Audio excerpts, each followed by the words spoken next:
All right, hello everyone. Hope we're all doing good today.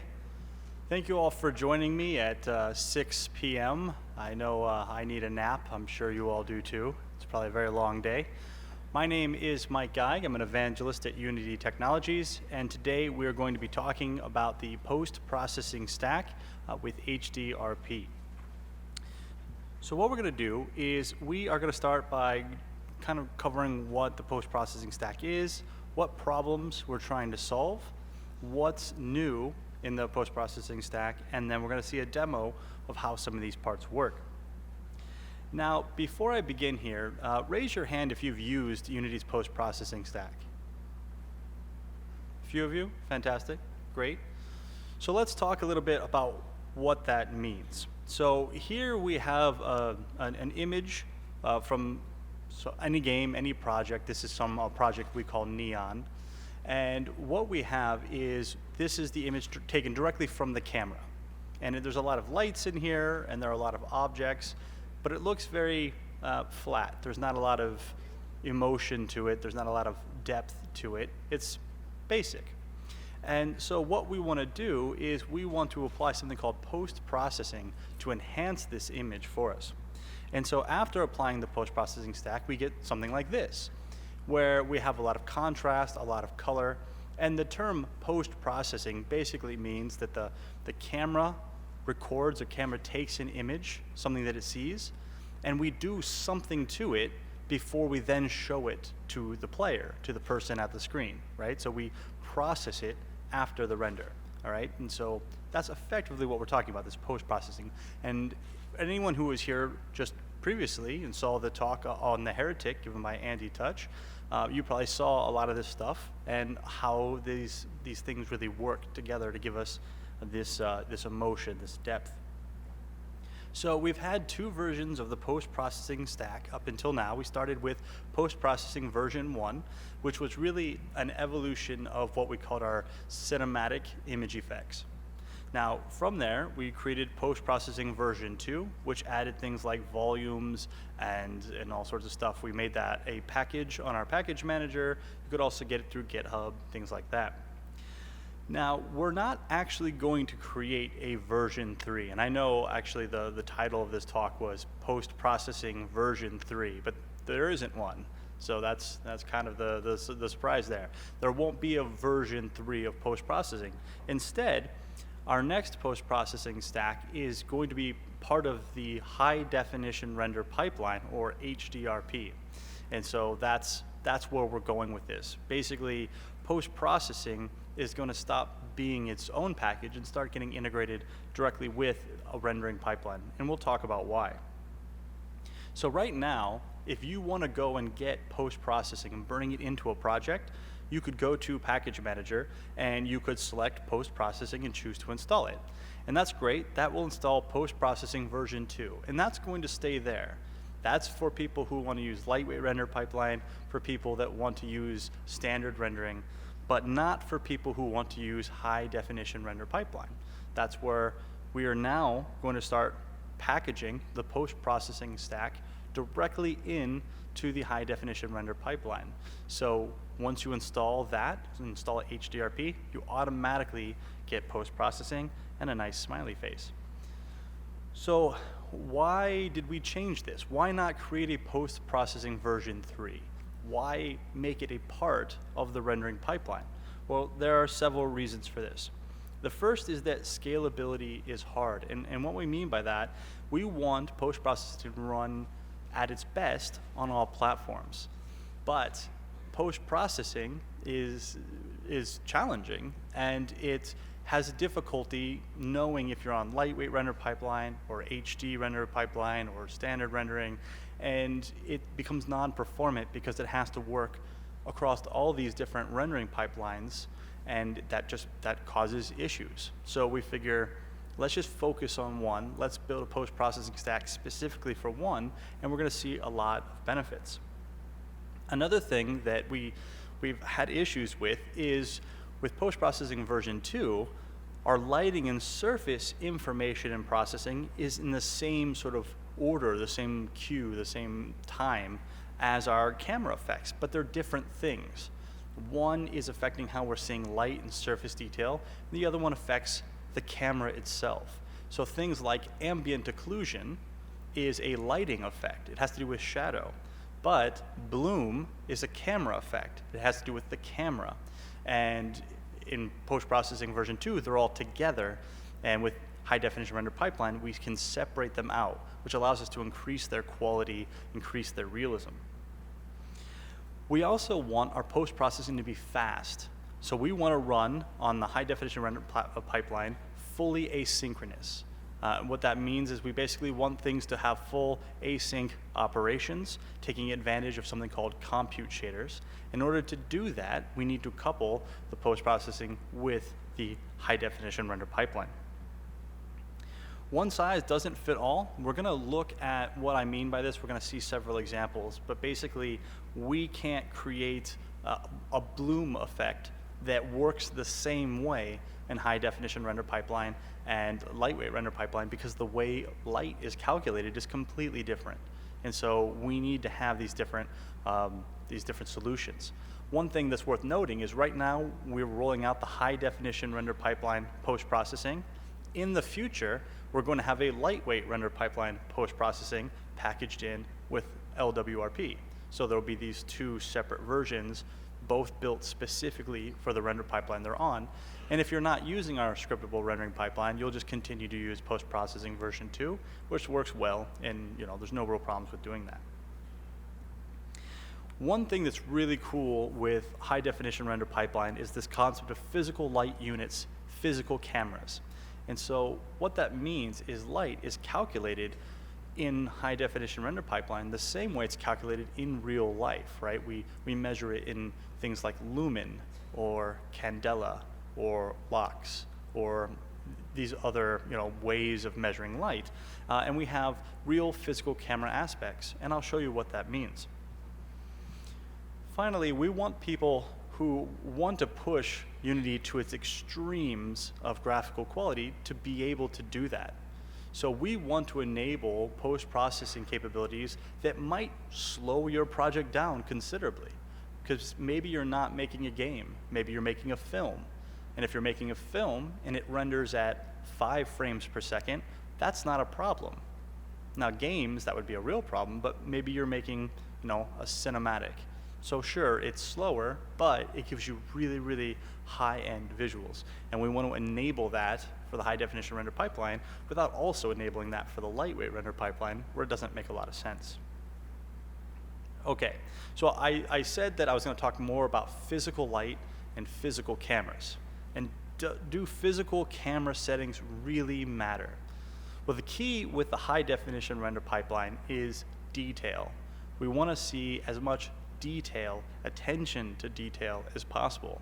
So things we may not even noticed, things we may not even have known we wanted, these are all things that start becoming available to us for the people who really have an eye for attention. So this is a close-up image of a real camera lens.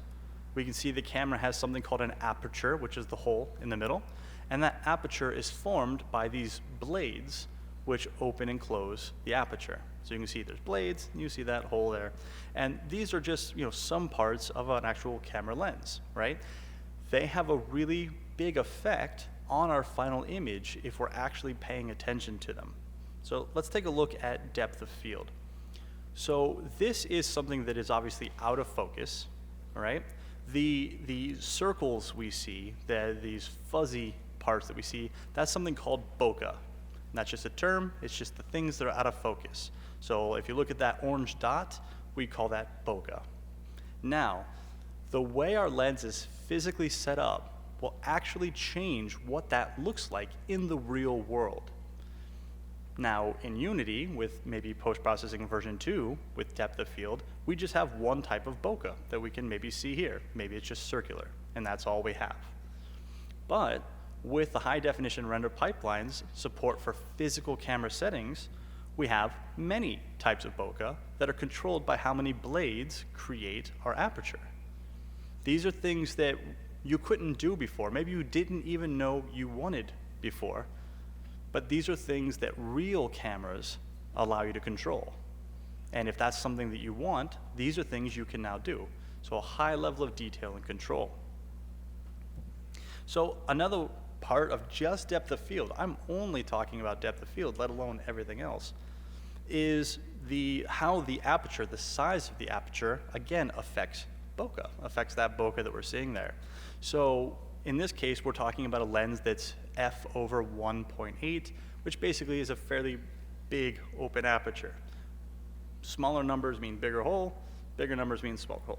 Anyway, so with a more open aperture, your bokeh tends to be round no matter how many blades make up the aperture. That's just kind of normal. And you can see here, as the aperture gets smaller, how much, again, the blades contribute to the shape of that bokeh.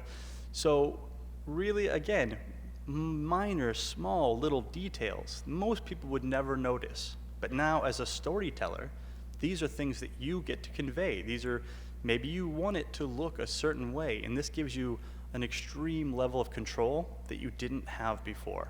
And that's really what we're going for by creating the high definition render pipeline post-processing stack.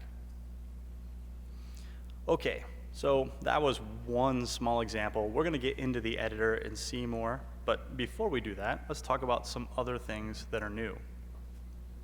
So the first thing that is really important is we are no longer using post-process volumes and post-process layers, which were components that we used in Unity.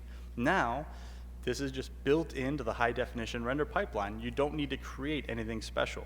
You can just use regular cameras, and you can use your high definition render pipeline or scriptable rendering pipeline volumes, right? They're all combined into one because they all work together.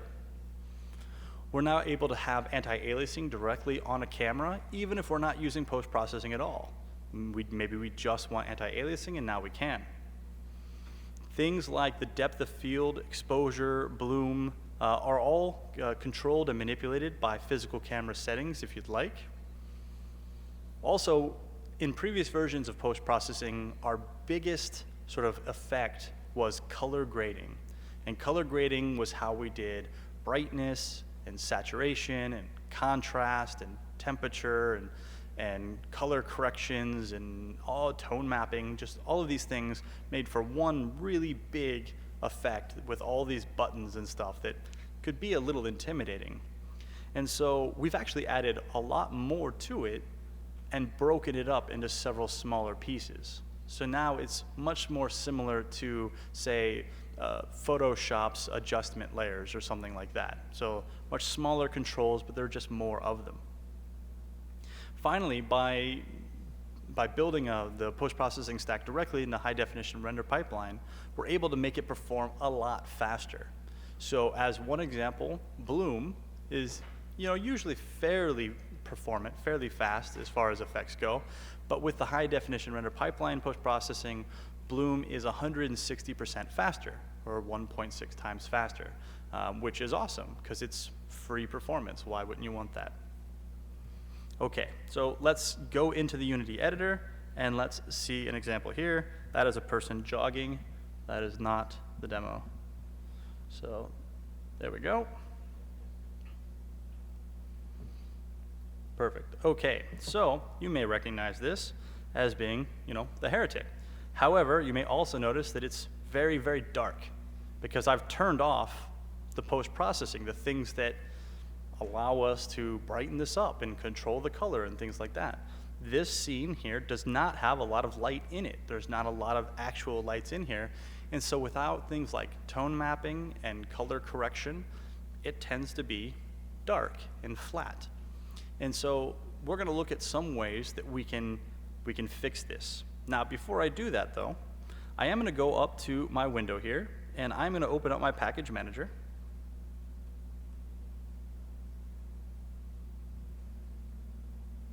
There we go. And I will show you that we do have the high definition render pipeline installed. And this is where we get our post-processing. So just by coming to our package manager and clicking high definition render pipeline install, we get all of this to work. Also, if I look at my camera, I will see that now, instead of having a post-process layer component, I simply have this, where are you?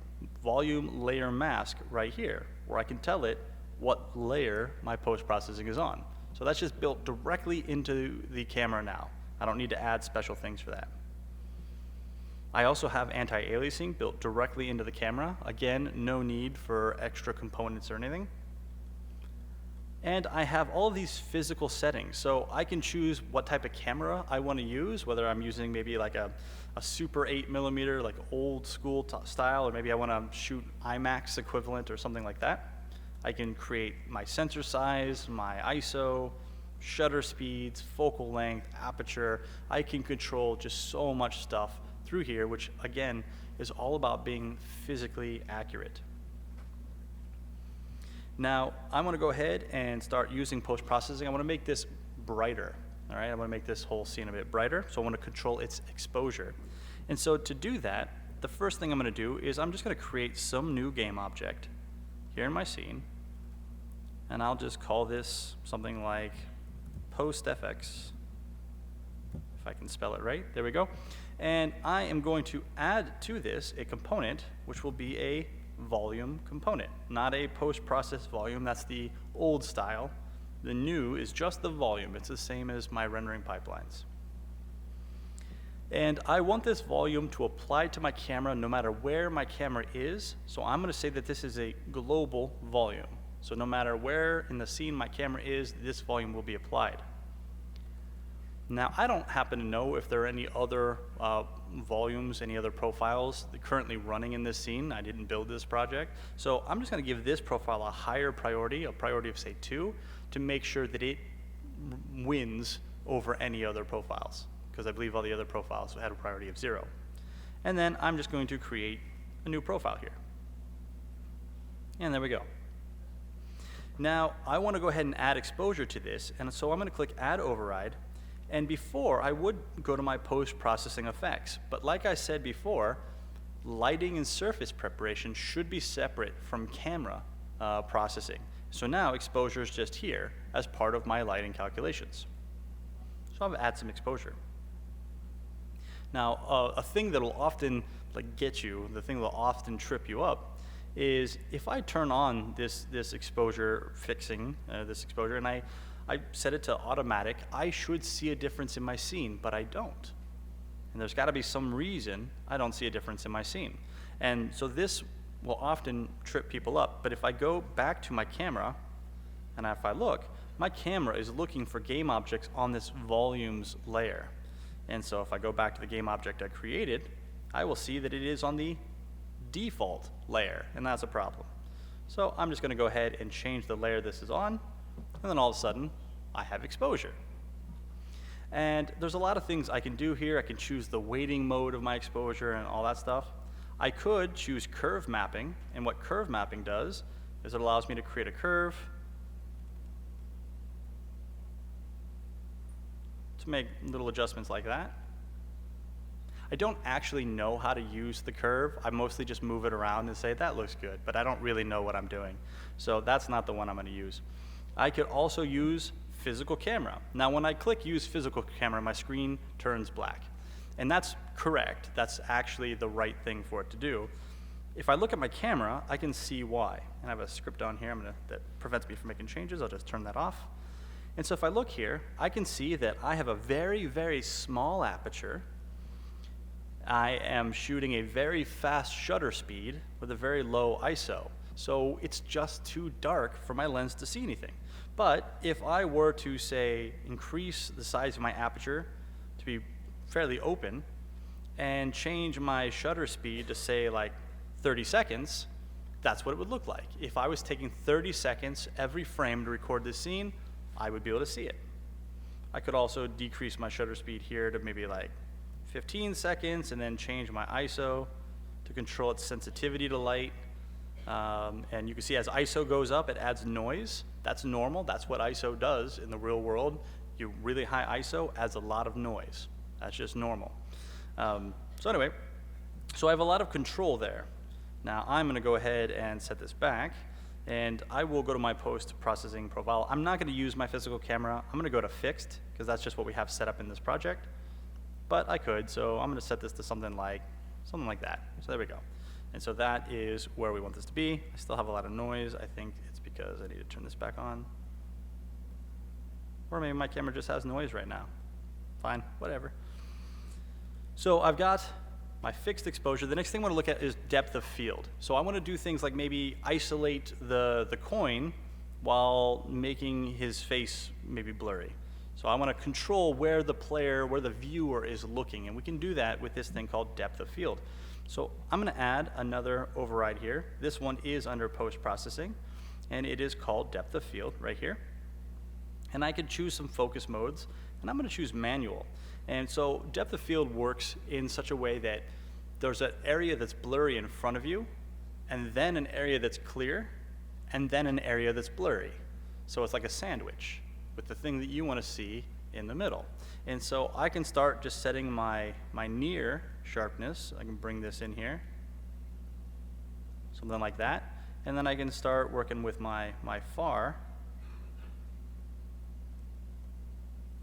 until I get his face more or less blurred out. There we go. There we go. And so, maybe it's a little blurry on the coin there, but there we go.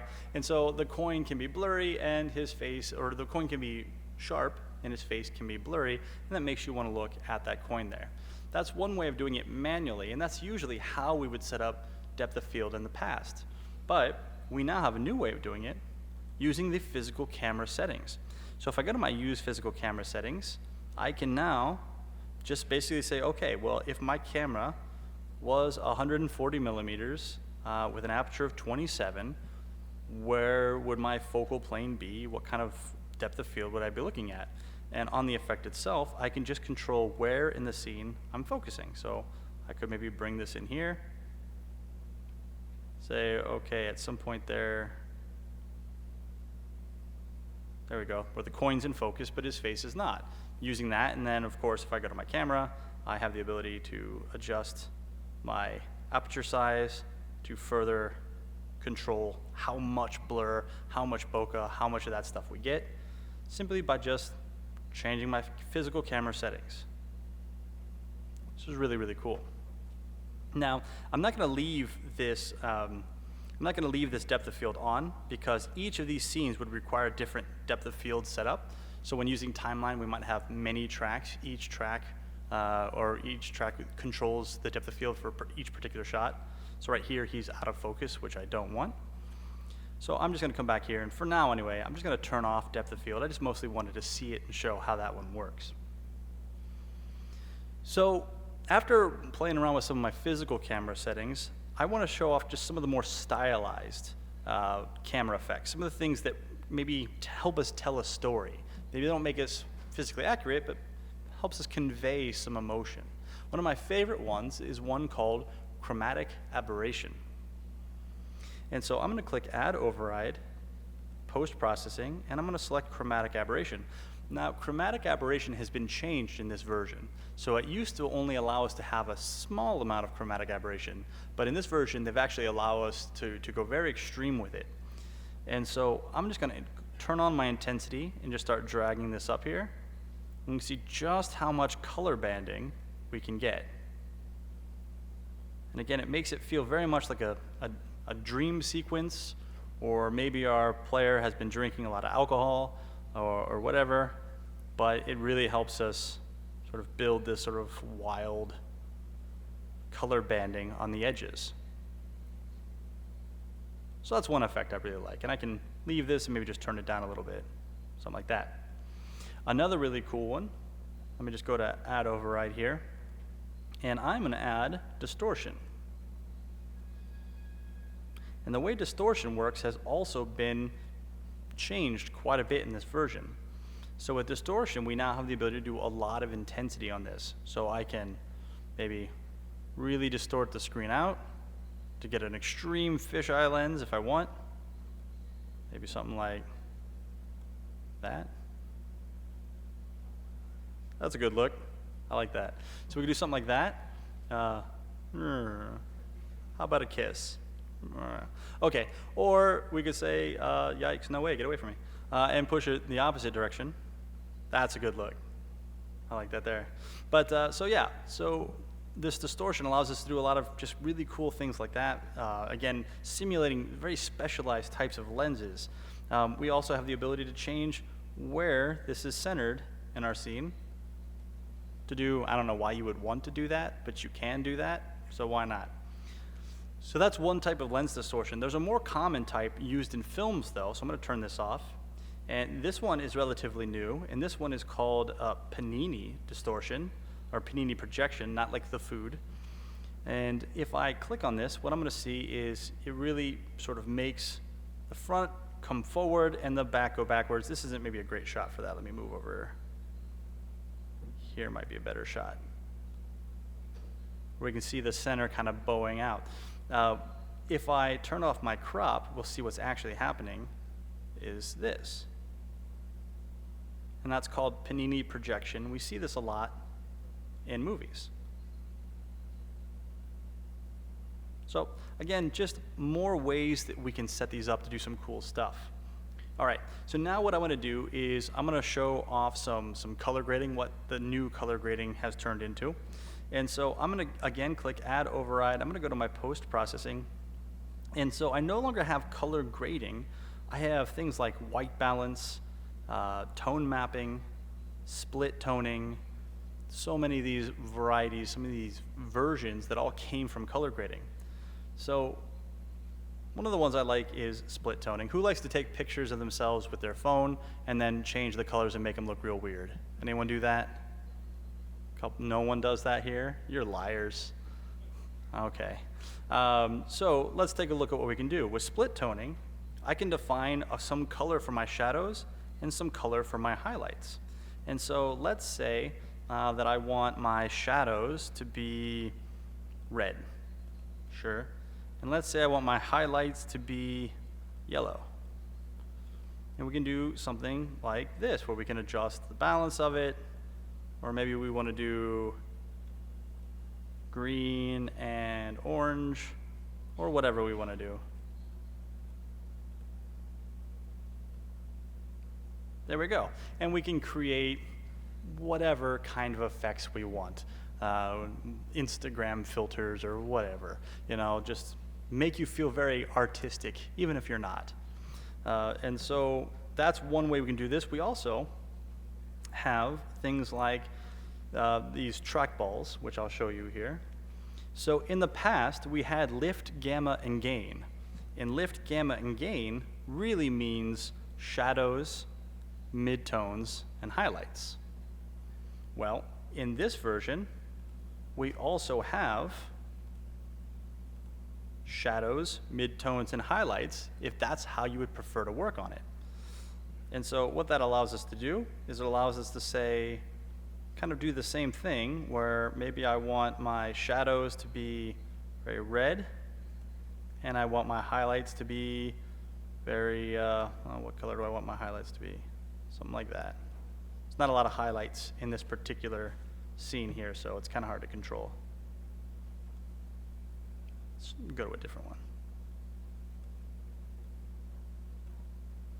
Something like that. And we can control the boost and whatever. It's more subtle than, you know, just split toning. But again, it allows us to do color corrections and things like that based on the nature of what it is we're trying to convey, the story we're trying to tell. Okay, so the last way, and the actual way I'm going to do color corrections here, I could do things like tone mapping and then the shadows, midtones, and highlights, and all of these things. Or I can use something called a lookup table, or LUT. All right, so a lookup table, L-U-T, is one thing we can do that says, all right, let's do all of our tone mapping and color corrections all at once. And these can be created in software like Photoshop or DaVinci. So if I'm going to go to Add Override here, and I'm going to do Color Lookup, and for this particular scene, we're going to use the LUT, the lookup table, for yellow. And this is the actual coloring and light used in the actual heretic there. So you can see using just a lookup table that's generated, based off what lighting and stuff you want, you can do all of that stuff very easily in one step, which is really, really cool. Okay, so the last thing I want to show you is bloom and how we create some really cool dynamic effects. So I'm going to go to add override, and bloom is my absolute favorite post-process. However, in HDRP post-processing, it's a lot less fun. It's more realistic, for sure, but it's a lot less fun. And so what I normally do is I normally just make my bloom crazy, and it gets super bright and ridiculous, and it doesn't really work like that anyway, because it works like it does in real life now, which is less fun, but we can still have some fun with it. So if I turn on bloom and I can increase the intensity, I can see that this is what it does now. This is a physically accurate bloom. This is what bloom really is.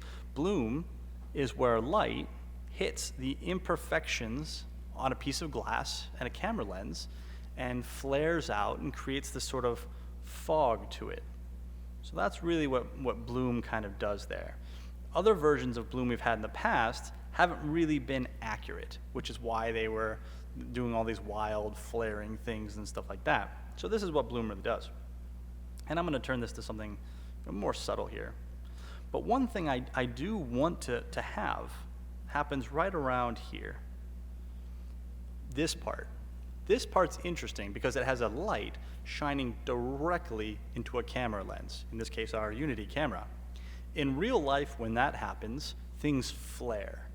Every spot on that lens becomes visible. Things just flare right up. That's where lens flares come from. And so what I can do is I can go down to my bloom here for lens dirt, and I can give this some texture. And so I will just type in the name of a texture. I have a lens dirt texture, and I can increase the intensity of it to say like, whoa, all right, the light's pouring through and flaring up on the camera, right? It's a really cool effect. Now, while this is cool, it's not really gonna help me right now because I don't want that the whole time. It shouldn't always be like that. I mean, that would be really annoying to have to look at the heretic like this, especially like later when he goes outside and it's all blurry, and it just wouldn't be good. So what I want to do is I really only want this to happen like here when the light's pouring through. Well, how do I do that? Well, this is what I'm going to do. I'm going to turn my intensity of my lens dirt down very low, a small intensity. Sometimes I may see it, most of the time I won't. But then I'm going to use an animation to make it flare at the right time, which is usually a very complex thing to set up, but we can do so quite easily. Now, I don't want to try to animate this intensity down here because that's an asset and it would cause all sorts of issues trying to animate this. I can do it through code, and it's just really unnecessarily complex. The point of the post-processing stack is that it is a stack. We create many volumes that stack on top of each other and that get added together to give us a final image. And so here's what I'm going to do. I'm going to create a new game object in my scene. This one I'll just call maybe bloom. I'll make sure that I put this on the volumes layer. I'm going to give it a volume component. It is global, and I'm going to give it a higher priority than my other volume. So this one beats the other one in terms of priority. And I'm going to give this a new profile. Now on this profile, I am only going to control my bloom. So I'm just going to add bloom to this. And on the bloom, I don't need to set any of these other things. I want these to all be the same as my last profile, except for the intensity of my lens dirt. That's the only one I need to override, so that's the only one I'm going to check. And on that one, I'm going to increase it really high. Now, right now, this doesn't solve my problem. Now I just happen to have two volumes doing the exact same wrong thing. But here's what I can do. Every one of these volumes has a weight. How much of this volume is being applied? 1 means 100%, and then 0 means 0%. And so as I adjust that weight, we can see how that fades in and out. Well, if I look at timeline, down here, I have an animation track. And that animation track is looking for a volume.weight. If I look at my animation track, it goes from 0 to 1, and then back down to 0. So all I'm going to do is just drag my Bloom game object on there. And now if I look, if I look at the weight, it kind of becomes this blue color, blue or green. This means it's controlled by an animation track. And so now, all I need to do is move this line, and right here, the weight shifts to 1, and then right as his hand blocks the light, it shifts back to 0. Right? So we can see this if I hit play. So he's walking down there, wondering what's going on, where everyone is. He's kind of lonely.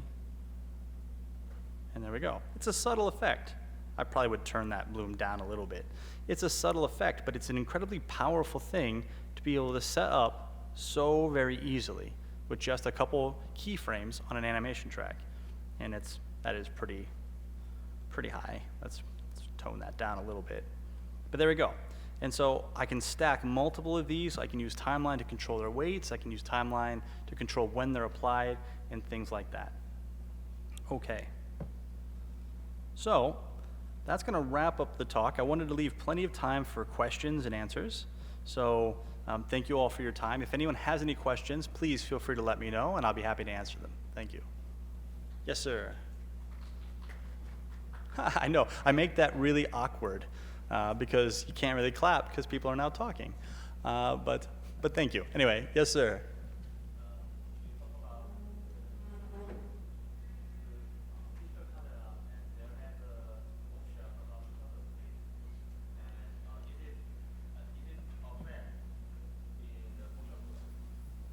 Can we get a microphone right over here?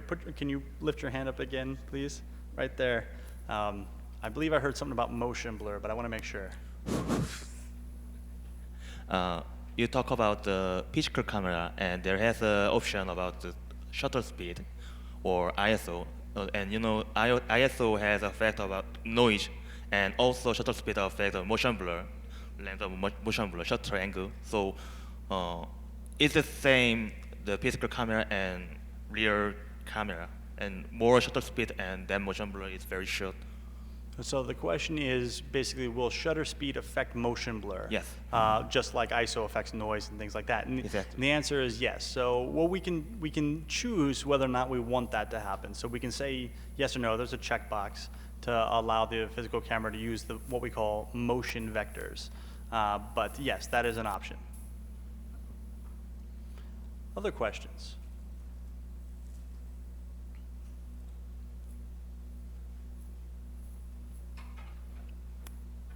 No other questions? Anything you want to see? We've got time.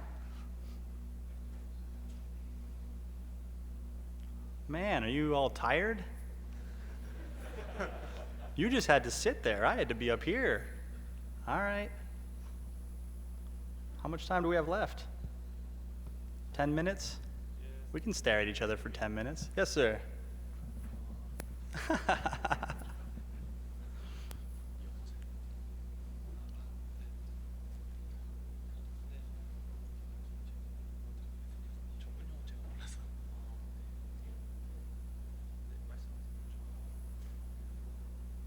If you want, I can just show you some more effects. We had 10 minutes. I thought maybe there'd be questions. I have to Okay. translate. Okay.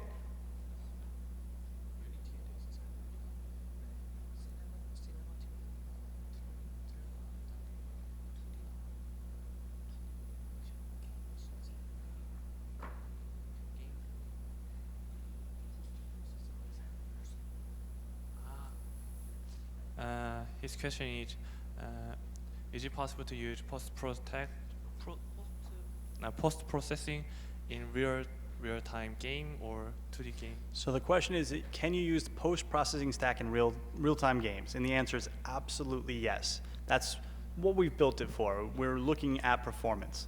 Now, you may not be able to turn on every effect to its maximum amount without slowdown, without things getting slower, but yes, we actually would recommend you not make a game without it. You absolutely need it to make it look good, right, if that's something you care about. So yes, you would absolutely use post-processing in runtime games.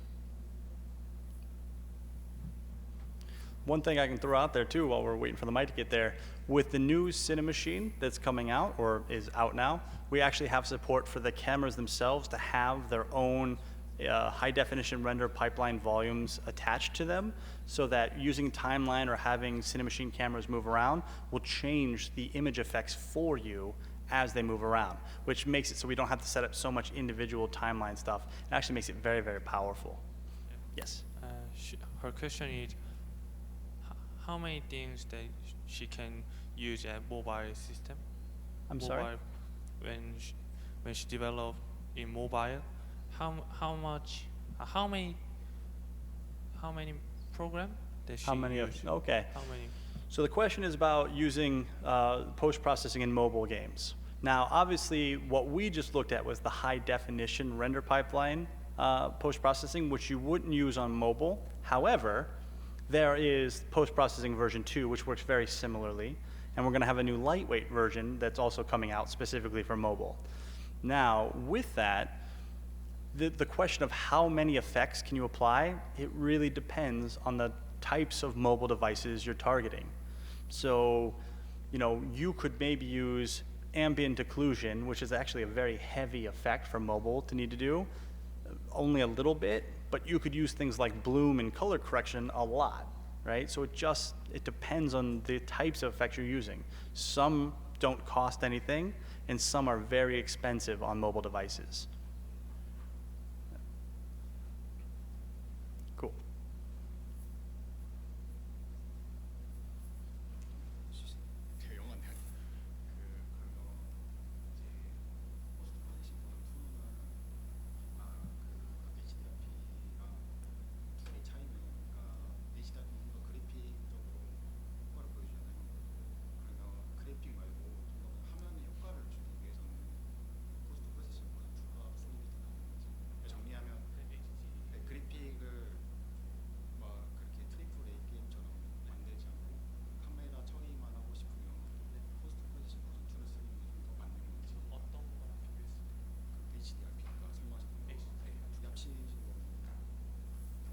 His question is, which one is better to use just for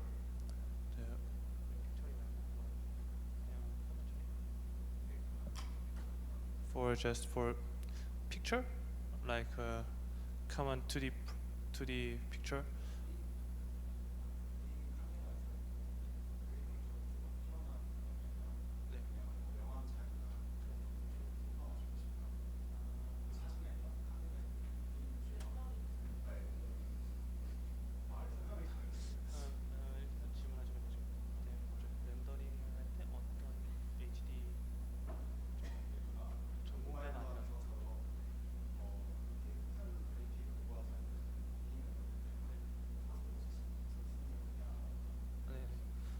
His question is, if we developed the light game, not for AAA game, just for one developer game, is it better to use the post-process, yeah. Post-process version 2 is the best choice? So yeah, the question is, if you're making a lighter weight game, if you don't need AAA graphics, do you still want to use post-processing? And my answer is, first, I like your shirt. It's nice. And the second is that, yeah, it's nice. The second is that, absolutely, you may not turn on all of the different effects, but no matter what, at least my opinion, is things like color grading are always worth it to do if you really want to get a rich color. A lot of the textures and lighting are calculated in a much more limited color space. And so when you want to get those real vibrant colors and that really great depth of contrast and stuff, you'll want to use color grading. It's amazing just the difference just some color grading makes for your whole project, and it's fairly easy to incorporate. Yes, sir.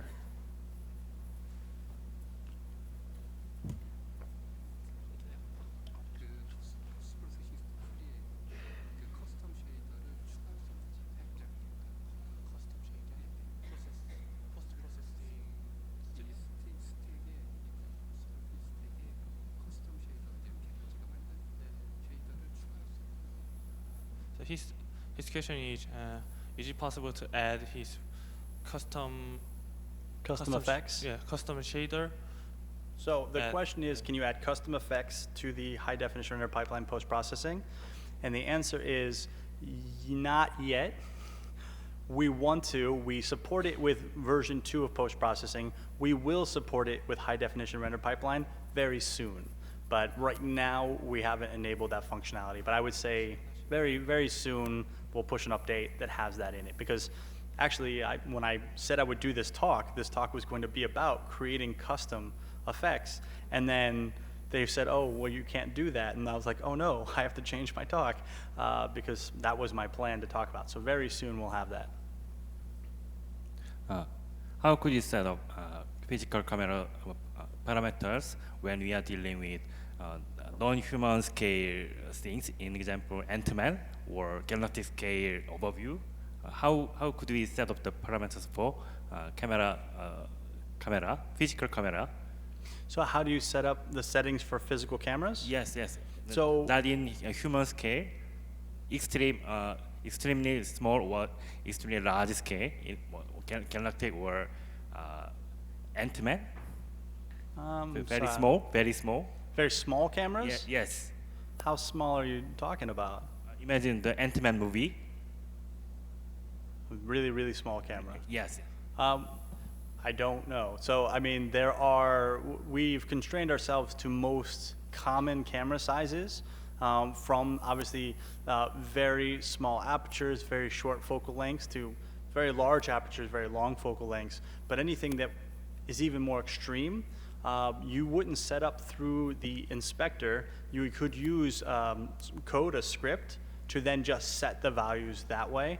But in the editor, much of our stuff is just sliders to set ranges and things like that. So if you need anything beyond that, you would need to use a script to dial those values in. Yep. All right, I think we got time for one more question here. Oh, he wrote it down.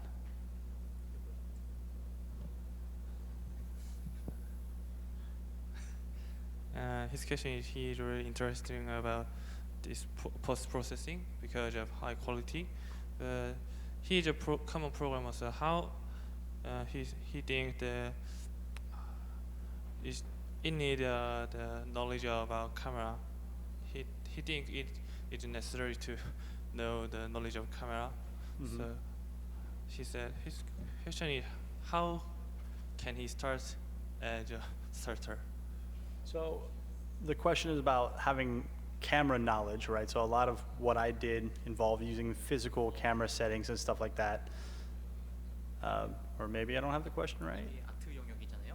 아트 영역인데 제가 프로그래머예요. We'll see. 그래서 아직 아트적 지식이나 카메라 지식이 없는데 어떻게 스타트를 했으면 어떻게 시작을 했으면 좋겠냐는. 네, 저분이 뭐라다 보셨는데 제가 못 들었어요. 근데 카메라 지식만. While we wait, can we get a round of applause for the translators who've been doing an awesome job? Thank you.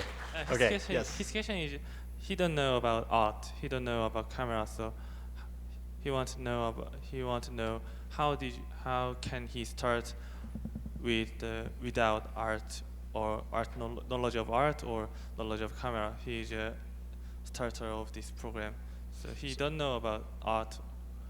That's Sure. the So the problem. question is, if you don't know about art, if you don't know about these physical camera settings, what do you do?